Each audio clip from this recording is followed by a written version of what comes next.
What's up, tribe? How you guys doing? This is your late review for Love and Hip Hop Miami. Now, I apologize that it's late. It's been a crazy week. As you guys, if you've been looking at my videos, you know I've been grinding this week for my alma mater, for Bennett College, and this has been a very exciting week. A lot of stuff going on. In case you have never looked at any of my other videos and you don't know, I graduated from Bennett College, which is a HBCU in Greensboro, North Carolina. We are in trouble. We need to raise $5 million by February 1. We are at about 3,000. I think officially we're probably a little bit closer, but you know. But anyway, this week it's just been, I've been grinding. So you see my shirt, Stand with Bennett.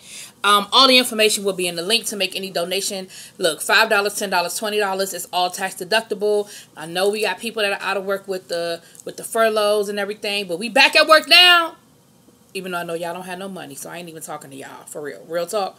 I ain't even talking to nobody furloughed. But look, seriously, $5, $10, $20. Anyway. So, Love and Hip Hop Miami. Y'all know I love me some Love and Hip Hop Miami, but this episode really didn't give me shit. I'm just going to be real about it. We start off with Amara and Shea. And this is going to probably be a quick review, y'all. Not because it's late, but just because it just wasn't a whole lot to give me. It just wasn't a lot there. But we have Amara and Shea.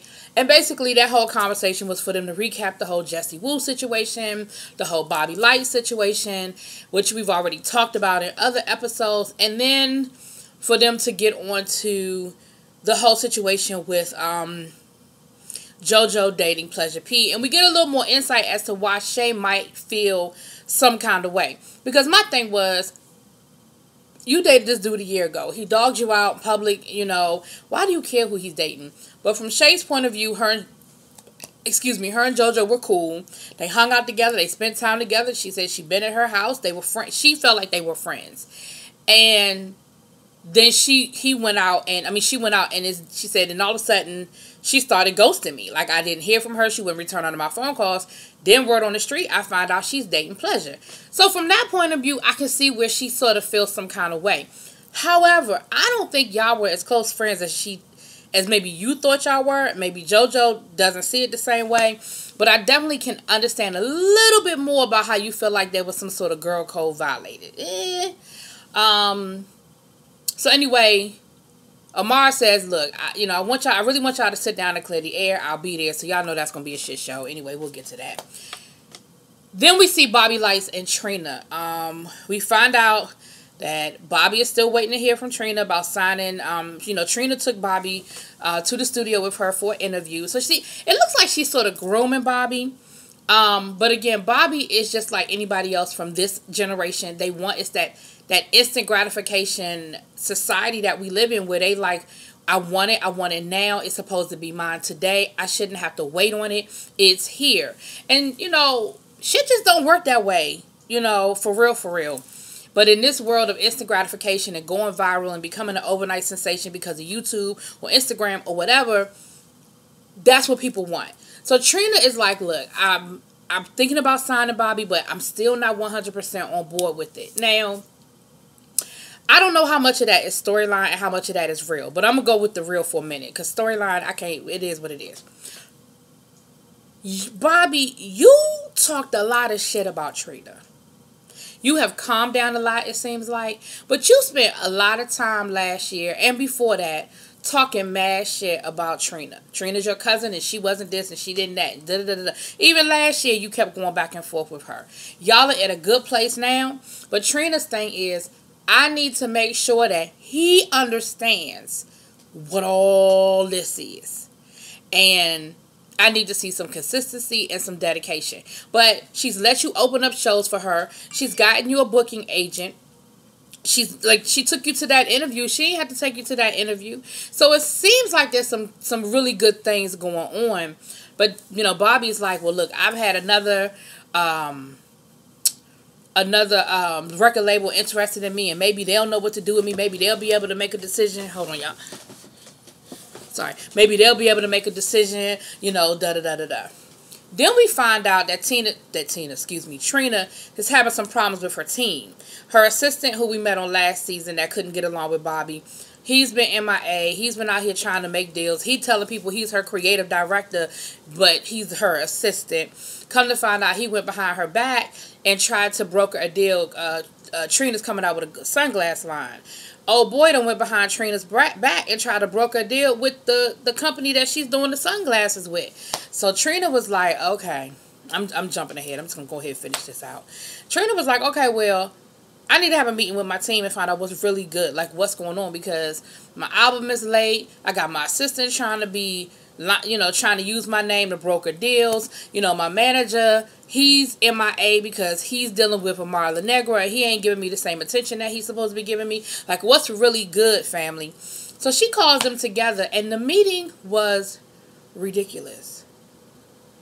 I mean, Trina is yelling at the top of her lungs. Trina got that high-pitched voice. So when she yells, it comes off as a shrill. So she's basically shrilling at everybody.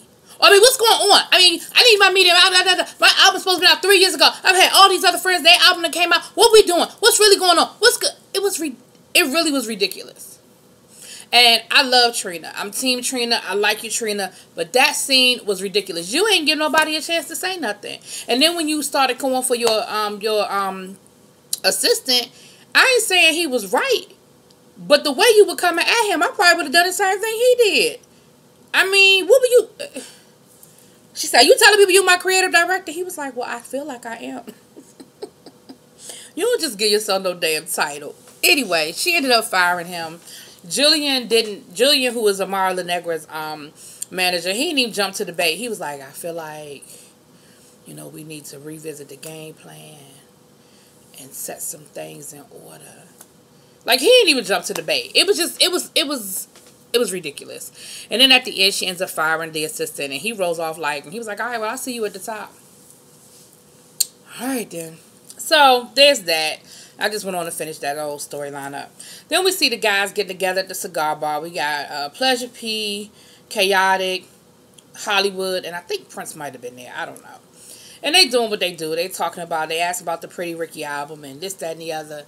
But the biggest thing out of that story or that conversation was Hollywood. Them bringing up the whole Amara Lenegra thing, and he was like, you know what, I was wrong. Even at the reunion, me bringing up the whole, her bringing sheets to my house and letting people, insinuate that something went down, I was wrong for that. He said, I felt like I was being attacked, and I lashed out, and it came at her, and it was wrong for me to come at her that way. And you know what, I'm having this event, maybe I'll invite her so that we can clear the air, and it'll be like a little peace offering, because I really feel bad about how things went down last year. I think this season we might be seeing who this guy really is. I think last season was the character. I think last season was who he thought he needed to be to stay on the show, or to be on the show, or to have a storyline. But I think this is who I think we're seeing somebody who's genuine. And I kind of got the impression that maybe he sort of liked Amara a little bit, and he realized he kind of screwed that up. I don't know. I got the feeling. I don't know. We'll see. Then we have a scene with Amara, JoJo, and her mom. Come to find out, Amara's mom makes the best empanadas. I can't say it with the Spanish accent, but I like empanadas. I think they're good if they're made well. And she seems to think that her mother makes really good empanadas. And she's going to have an event where people can come and, taste her mother's food, and maybe she could set her mother up as some sort of business or whatever. And I think that's a really good idea. And, of course, she tells JoJo, I'm going to invite Shay. And I think that'll be a good time for y'all to sit down and try to figure out this situation. And JoJo was like, I don't owe Shay nothing.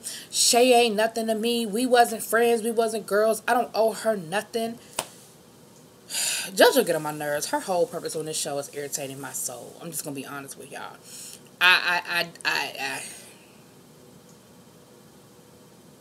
Because like I said, I can see where Shay might have an issue.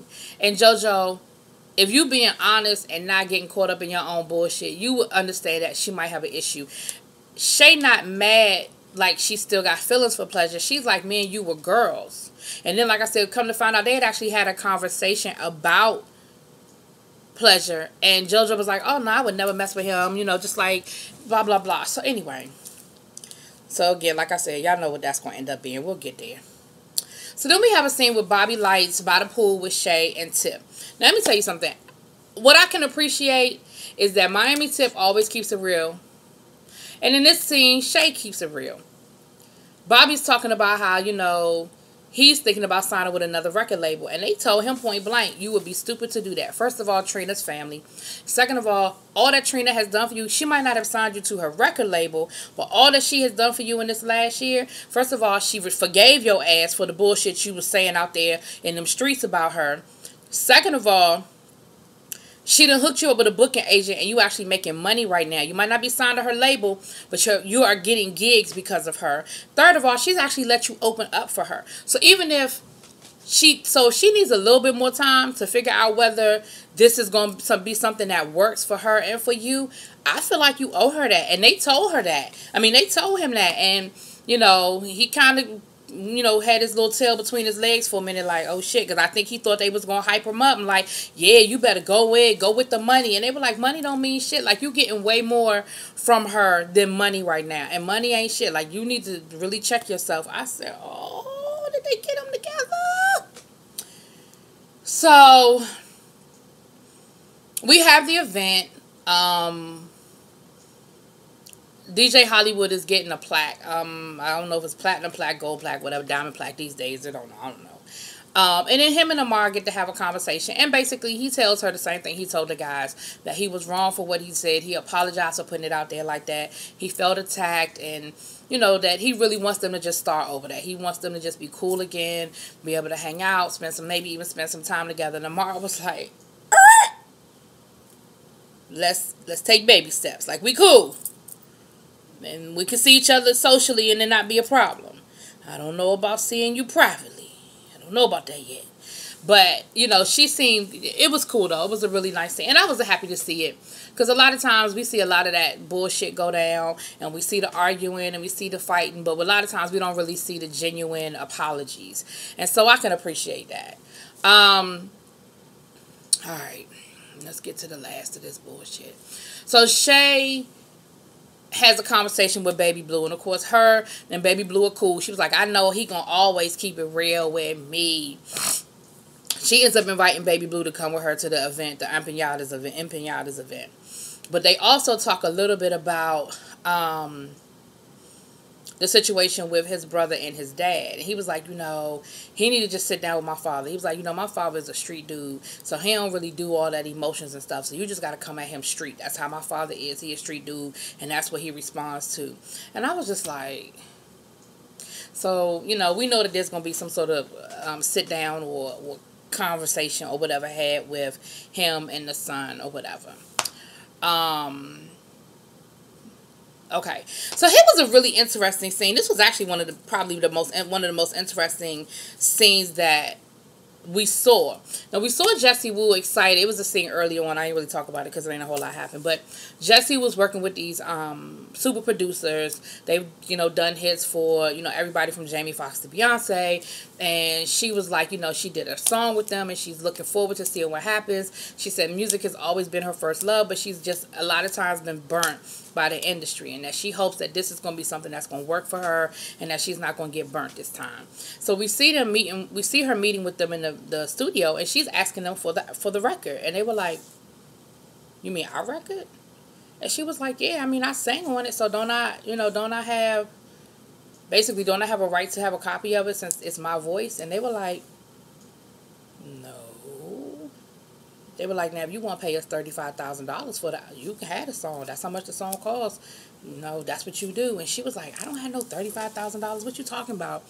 So the partner leaves out the room, and the guy that Jesse Wu knows really well, he tells her, he's like, look, and I could tell he feels really bad, but he's like, look, we cool and everything, but I can't give you a copy of this album, of this record, because we've been burnt in the past by doing that, and then the person takes the song and shops it around on their own, and then we end up on the back end and don't get anything. He was like, so, you know, I'm sorry, but we're not going to be able to do that. And she was like, you know, I just been through this before, you know, with producers, and I've been burnt, and I just never thought that, you know, I thought we were cool or whatever. And he was like, we cool, but this is business.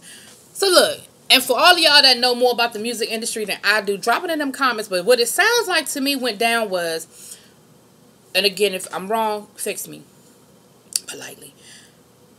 In the music industry, a lot of times, producers, songwriters, or what have you, they will have a song.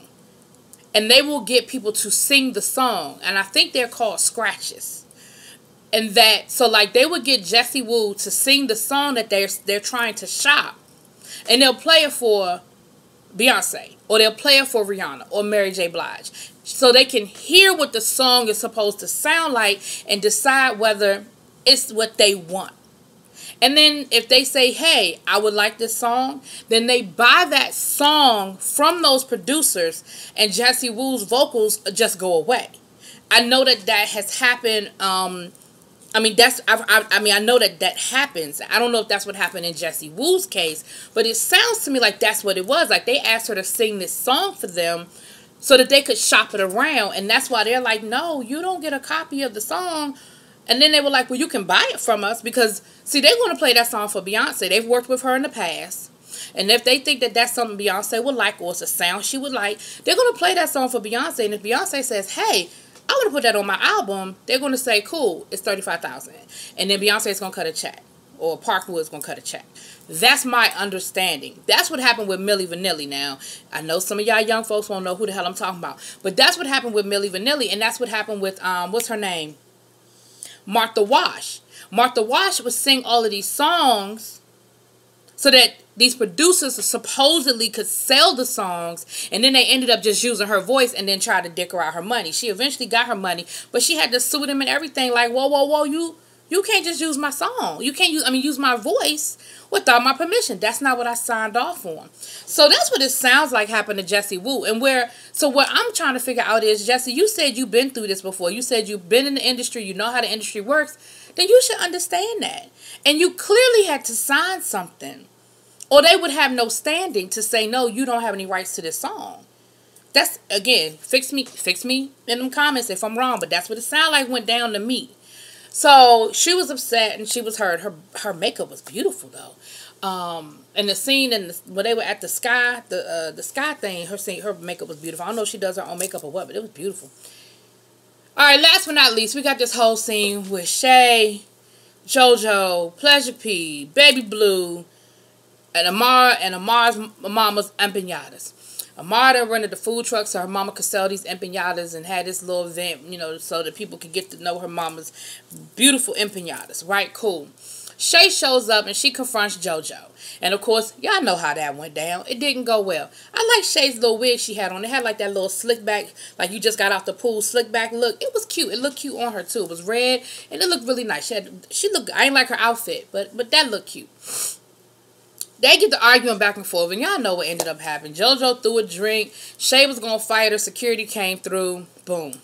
Then Pleasure went over to talk, because Pleasure and Baby Blue were on the side, and Baby Blue was explaining why Shay was upset, because Pleasure was like, I don't understand. We not together. We ain't been together. I don't understand why she mad. So Pleasure had to sort of explain it to him like, look, they were friends and she felt like JoJo went behind her back and messed with you. It ain't even really about you. It's just about that whole, girl code type situation. So he was like, man, go talk to her. So Pleasure goes to talk to Shay and he apologizes to Shay for, how he treated her. He was like, I know I did you wrong and I apologize for that. He was like, but do you still love me? What? Did you? So you playing games now.